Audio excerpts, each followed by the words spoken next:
नमस्ते दोस्तों। आज हम सुनने जा रहे हैं कृष्ण और कालिया नाग की लीला। ये एपिसोड न केवल साहस से भरा है, बल्कि ये दिखाता है कि कैसे नन्हे से श्री कृष्ण भी सबसे बड़े संकट को खेल खेल में दूर कर देते हैं। यमुना का विषैला जल। गोकुल के पास बहने वाली यमुना नदी अचानक विषैली हो गई थी। उसका जल काला पड़ गया था और उसके पास जाने से ही पशु पक्षी मरने लगे थे। गोकुलवासी बहुत चिंतित थे। आखिर ये क्या हो रहा है? कालिया नाग का आतंक। दरअसल यमुना नदी में एक भयानक नाग रहता था, कालिया नाग। उसका विष इतना भयानक था कि उसने पूरे जल को दूषित कर दिया था।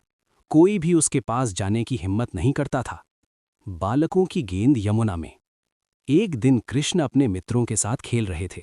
खेलते खेलते उनकी गेंद यमुना नदी में गिर गई। सभी बालक डर गए। कृष्ण, वहां मत जाना, वहां कालिया नाग है। कृष्ण का निश्चय। लेकिन कृष्ण मुस्कुराए। डरो मत, मैं अभी गेंद लेकर आता हूं। और बिना किसी डर के वे यमुना में कूद पड़े। कालिया नाग से सामना। जैसे ही कृष्ण पानी में पहुंचे, कालिया नाग क्रोधित होकर बाहर आया। उसने कृष्ण को अपनी कुंडलियों में जकड़ लिया। गोकुलवासी और बालक ये दृश्य देखकर घबरा गए। यशोदा और नंद की चिंता। जब ये समाचार यशोदा और नंद बाबा तक पहुंचा तो वे दौड़ते हुए यमुना किनारे आए। यशोदा रोने लगी, मेरा लाला संकट में है। कृष्ण का अद्भुत रूप। तभी अचानक एक चमत्कार हुआ।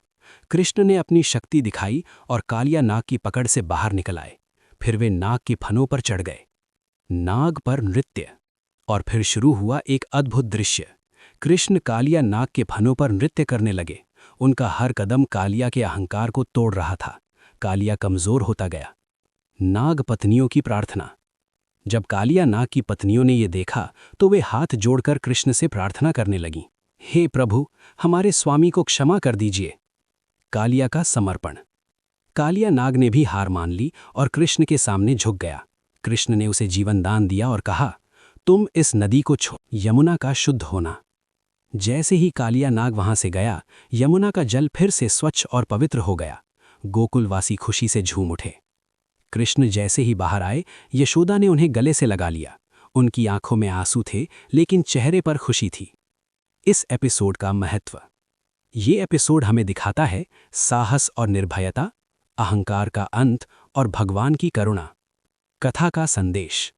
इस रोमांचक कथा से हमें ये सीख मिलती है, बुराई कितनी भी बड़ी हो, अच्छाई उसे हरा सकती है। अहंकार का अंत निश्चित है और भगवान अपने भक्तों की रक्षा अवश्य करते हैं।